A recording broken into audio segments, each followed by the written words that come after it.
de verdad que, como creo en la diversidad, quiero hablar como mujer, como filósofa, pero como mujer. Y las mujeres tenemos una característica, somos unitarias, nos cuesta dividir. Yo le digo a mi marido, yo peleo contigo en la mañana y tú te subiste al auto, prendiste la radio que vas a oír, que habitualmente es la agricultura, y se olvidó de todo lo que pasó. Y llega en la noche campante. Y yo he pasado todo el día dándole vuelta. Les pasa a ustedes con sus señoras, ¿no? Entonces llegan en la noche y le dicen, pero ¿cómo llegas así? Bueno, a mí con la iglesia me pasa lo mismo. Entonces no puedo hablar desde la teoría ni decir que tenemos que ser los laicos porque no sé. Voy a hablar de lo que me ha pasado y de lo que yo siento que es muy importante en esto. Quiero partir por un sentimiento que me ha afectado. He estado muy afectada. Me tocó dar una entrevista en el Mercurio, era unos 2 meses. Eran varios rectores de universidades. Y lo primero que dije, me es muy difícil que hablar de mi familia. Hablar de mi familia siempre es duro. Y es muy difícil poder dar una visión objetiva de la propia familia, porque es propia. Y yo creo que lo primero que nos pasa a los que estamos aquí es que estamos hablando de nuestra propia familia, de nuestra pertenencia. Entonces, lo primero que me pasó, y quiero hablar de mi familia, yo vengo de una familia muy tradicional, católica, como digo yo, ordenada, donde este tipo de cosas no estaba en mi espectro. Y por lo tanto, lo primero que me pasó fue un impacto grande. Mi primera actitud, más bien ahora, en el último tiempo, fue de impacto. Y después voy a decir por qué. Pero del impacto de un niño que se le caen muchas cosas. A pesar de que delante mío habían estado, yo he trabajado mucho con los obispos y he trabajado y puedo decirles que sí veía actitudes de no escuchar, no vi nunca otra actitud, pero sí de no escuchar, yo no voy a hablar que ser mujer, porque en mi vida no me ha pasado ser excluida por ser mujer, más bien he sido muy recibida por ser mujer, así que yo en este tema no puedo decir eso. Pero sí de ser escuchada hasta cierto punto y que cuando tú hacías una crítica probablemente no eras bien recibida al día siguiente con la misma cariño, es verdad. Pero mucho impacto. Después tuve mucha rabia. Y yo quiero compartir esta rabia porque yo creo que tenemos como vergüenza de tener rabia a veces. Tuve mucha rabia, me sentí muy desilusionada. Pero mi rabia tenía que ver con algo que espero que poder compartir con ustedes, que es un dolor, que fue lo que se fue transformando, que era que mi familia, mi base, mi seguridad, había tocado una de las, y lo digo con mucha emoción, una de lo que yo perseguía en mi vida, había erosionado la fe de mis hijos. Y eso me produjo un dolor tremendo. Cuando más de alguno me dijo, mamá, ¿y esta es la fe que tú todo el día nos decís? ¿Y esto era lo que tú querías para nosotros? Eso me produjo una rabia inconmensurable. Un dolor que les quiero decir que creo que ha sido el dolor más grande que tenía. Cuando me di cuenta que ese sueño que yo tenía, que era que mis hijos tuvieran esa relación con Dios profunda, que se sintieran amados y queridos por Dios en lo más profundo, se empezaba a cuestionar. Era muy fácil decir que el problema estaba en lo que estaba ocurriendo. Era muy fácil decir que el problema de mis hijos y de los jóvenes, y yo lo dije esa vez en el Mercurio, era el problema de la iglesia. Y entonces decidí hacer un duelo más profundo. Y hoy día me siento en un camino de profunda esperanza. Hoy día al revés. Creo que lo que hemos vivido es un camino de esperanza. Es una verdadera situación donde en la crisis, donde en el reconocernos nada, aparece la fe profunda, aparece la verdad, y he visto destellos de esto. Y esto a mí me emociona y por eso hoy día soy una esperanzada. Si ustedes me hubieran visto hace un mes atrás, era una dolorida y hace 2 meses una enrabiada. Entonces, les quiero hablar de estos procesos. Como les decía, lo que más me dolía era la vocación de los jóvenes. Pero hoy día miro y creo que es más profundo el problema de los jóvenes. El problema de los jóvenes no solo está causado en aquellos sacerdotes o obispos que pudieran haber incluido. El problema de los jóvenes es que hemos perdido el orden de ser. Es que hemos perdido educar quizá ese ordo essendi, ordo allendi, que el padre Kentenich nos decía tanto. Ese orden de ser que determina el orden de actuar. Ese orden de ser que nos muestra este camino. Ese orden de ser que implica la metafísica y que implica muchas cosas más profundas que no es el minuto de hablarlas ahora. Pero dentro de las cosas que más me duelen, pero que me dan esperanza porque son aprendizaje, y las que me pregunto hoy día son, ¿cómo no tuve la capacidad para ponerme en un primer momento en los zapatos? Ahora está tan de moda, ¿no es cierto? Los gringos hablan ponerse en los zapatos del cliente. Bueno, en los zapatos de las víctimas. Y eso me avisa. Porque yo creo que si ponemos la mano en el corazón, en un principio escuchamos a las víctimas. Si es que las escuchamos. Pero no sé si nos pusimos en su lugar. Y creo que esa es una pregunta que te hago. ¿Cómo me costó tanto llegar a darme cuenta de lo que estaba ocurriendo, del dolor que había? ¿Cómo estuve en esos ambientes si no vi quizás? Esa es una pregunta que me hago. O no dije. Soy de esa generación. Me tocó estar con el padre Caraíma muchas veces. Nunca fui adherente a él. Había algo que no me llamaba. Pero no vi. Y yo voy a ir por aquí. No vi. No me puse en los pies del otro. Me pareció exagerado al rato. Paso a paso, todos nos hemos puesto en los pies de las víctimas. Pero también creo que nos hemos puesto en los pies de las víctimas icónicas. De aquellos que han gritado, de aquellos que han hablado, que me parece muy meritorio. Pero en esta crisis hay muchas víctimas silenciosas. No solo de abuso explícito, sino de dolor, de abandono. Yo pienso en todos esos acólitos de las iglesias. Pienso en todos aquellos que son agentes pastorales de las comunidades eclesiásticas, que están desesperadamente buscando caminos. Aquí hay uno que me llamó el otro día para que hiciera una charla sobre matrimonio, y yo fui a darla y dije, aquí no va a llegar nadie a hablar hoy del matrimonio, a esta altura que una iglesia hable del matrimonio, bueno, cortémosla, pues se llenó. Y uno dice, estos son los signos que te van dando esperanza. Es que parece que la cosa va por otro lado.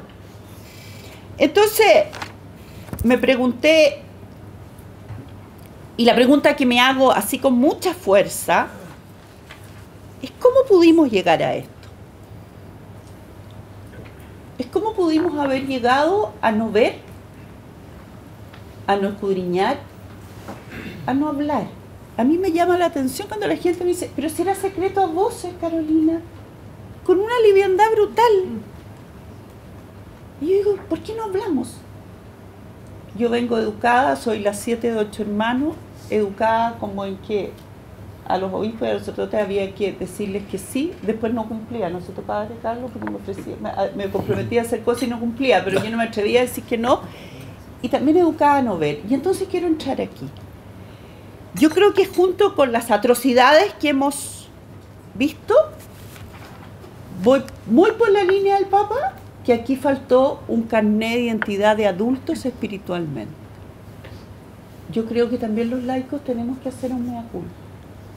hemos sido muy infantiles. Hemos pretendido que los sacerdotes y los obispos nos digan cómo actuar, cómo vivir, cómo discernir en nuestro matrimonio. Y voy a usar una palabra violenta, pero que me la dijo un gran formador que yo tuve, el padre Osvaldo Lira, hace 40 años. Los que sean jóvenes no se extrañen, pero no soy vieja ya. Puedo hablar de 40 años atrás. Y me dijo, mira Carolina, el problema que tiene la iglesia hoy día es que más que dirección espiritual, se está gestando una sustitución espiritual. Miren qué bonita frase. Es decir, los laicos íbamos donde los sacerdotes a que nos sustituyeran la conciencia, a pedir consejo y a pedir solución de temas que mi libertad tenía que tomar. Voy a ponerles algunos. ¿Cuántos casos oí?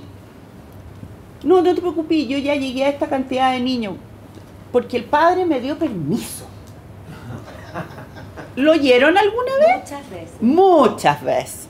Y en nuestro mismo movimiento. ¿Cuántas veces oí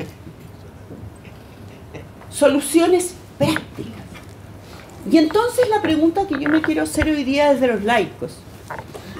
¿Hemos tenido una adultez la que nos pide el Papa? Es muy fácil ser niño. Es muy fácil ser sustituido por quien tú crees que conoce el bien. Y es más fácil obedecer que discernir. Pero perdónenme que es harto difícil ser libre.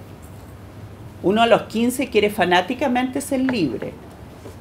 Pasadito a los 30 quisiera tener a alguien que le encauzara la libertad, ¿no? Yo creo que aquí hay un tema muy de fondo, que creo que como movimiento también tenemos que preguntarnos. ¿Cuánto ensalzamos a los sacerdotes? ¿Cuánto nos enojábamos porque en nuestras comunidades no había un sacerdote a visitarnos? Y estos pobres caballeros pasaban de lunes a viernes comiendo sándwich todas las noches. Yo trataba de tenerles comida en la casa, porque tenía que ir de grupo a grupo, porque si no había sacerdote no había comunidad. ¿Se acuerdan de eso, no? No era tan evidente. Pero padre, por favor, vaya a vernos. Es que la comunidad se está diluyendo. Si usted no va, no ha... Esas cosas nos ocurrieron. Entonces, a mí me parece que el concepto de paternidad, como dice el Papa, una iglesia profética esperanzada, reclama de todos una mística de ojos abiertos, cuestionadora, que no se adormece. Y yo siento que los laicos nos dormimos a rato, y lo siento con dolor. Y creo que esa es la razón de por qué no vi, esa es la razón de los secretos a voces, esa es la razón de no tener la valentía de decir, Monseñor, no estoy de acuerdo, Padre, no estoy de acuerdo. Creo que a estos caballeros les faltó hombres y mujeres que les preguntaran. Poco lo hacíamos, por padres, ¿no? Lo dice el padre Carlos. Si es muy fácil vivir así. Y creo, y voy a decir algo, cuando yo dije en una reunión, perdón, termino rápido, que en el Concilio Vaticano II no hay ningún dogma de fe y que por lo tanto yo puedo estar, no adherir y ser católica, ahí sí que me excomulgaron. ¿Y lo puedo decir, padre? Y lo puedo decir, a pesar de que soy muy seguidora del Concilio Vaticano II. Pero creo que falta esa adultez. Pero tengo un miedo, y voy a terminar con esto. Tengo un profundo miedo de que de aquí nos pasemos a una frase que me da pavor: el empoderamiento de los laicos. Y entonces vamos a pasar del empoderamiento del clero al empoderamiento de los laicos. Y lo estoy oyendo todos los días. Este no es un tema de empoderamiento. Este es un tema de orden de ser, de que cada uno de nosotros cumpla en sus funciones y en su vocación aquello que tiene que hacer de modo adulto. Pero el empoderamiento de los laicos me parece terrible. El otro día vi un programa de televisión en que una de las víctimas estaba sentada, de las víctimas icónicas, porque aquí hay muchas, estaba sentado al medio y todos le preguntaban como un gurú. Y yo dije, aquí empezó el peligro. Aquí no se trata de empoderamiento. Porque empoderar Y empoderarse no es la actitud cristiana. La actitud cristiana de la autoridad es el servicio. Y por eso, desde esta perspectiva tan personal, creo que nuestra labor, aunque a algunos no les guste, sigue estando en el mismo lugar, en la iglesia en general, pero en esa iglesia doméstica, donde se gesta la fe, donde probablemente yo me enojé porque mis hijos se estaban cuestionando, pero lo más probable es que mi fe era infantil y por eso no había sido capaz de transmitir la fe adulta, la fe que supone el dolor, la fe que supone la crisis, la fe que supone la debilidad. Gracias al regalo de Dios, el sábado pasado en mi casa en la playa estábamos con uno de mis hijos y un amigo me dijo, veamos San Pablo Apóstol, se los recomiendo ver la película, de una profundidad. De mis hijos que yo no les eduqué, de que el amor en la fe y en Cristo es un amor doliente, es un amor sufriente, pero que resucita. Porque de algún modo todos quisimos convencer a nuestros hijos que el bienestar era el non plus ultra de nuestra sociedad. Y lo que la fe nos llama es ese amor doliente, ese amor sufriente, que no es desesperado porque resucita. Y quiero terminar con el capítulo 6 de San Juan, y quiero leer muy cortito. Yo soy el pan de vida. Sus antepasados comieron el maná en el desierto, pero murieron. Aquí tienen el pan que baja del cielo, para que lo coman y ya no mueran. Yo soy el pan vivo que ha bajado del cielo. El que coma de este pan vivirá para siempre. El pan que yo daré es mi carne y lo daré para la vida del mundo. Los judíos discutían entre sí. ¿Cómo puede este darnos a comer carne? Jesús le dijo, en verdad les digo que si no comen la carne del Hijo del Hombre y no beben su sangre, no tienen vida en usted. Después dice, así habló Jesús en Cafarnaúm, enseñando en la sinagoga. Al escucharlo, cierto número de discípulos de Jesús dijeron, este lenguaje es muy duro, ¿quién querrá escucharlo? Jesús se dio cuenta de que sus discípulos criticaban su discurso y les dijo, ¿les desconcierta lo que he dicho? Hijo del hombre, ¿qué será entonces cuando vean al Hijo del Hombre subir al lugar donde estaba antes? El Espíritu es el que da la vida, la carne no sirve para nada. Las palabras que les he dicho son espíritu y vida, pero hay entre ustedes algunos que no creen. Porque Jesús sabía desde el principio quién eran los que no creían, y agregó, como he dicho antes, nadie puede venir a mí sino por el Padre. A partir de entonces muchos de sus discípulos se volvieron atrás y dejaron de seguirle. Jesús preguntó a los 12, ¿quieren marcharse también ustedes? Pedro le contestó, Señor, ¿a quién iríamos? Creo que esa es la gran respuesta que tenemos. Muchas gracias.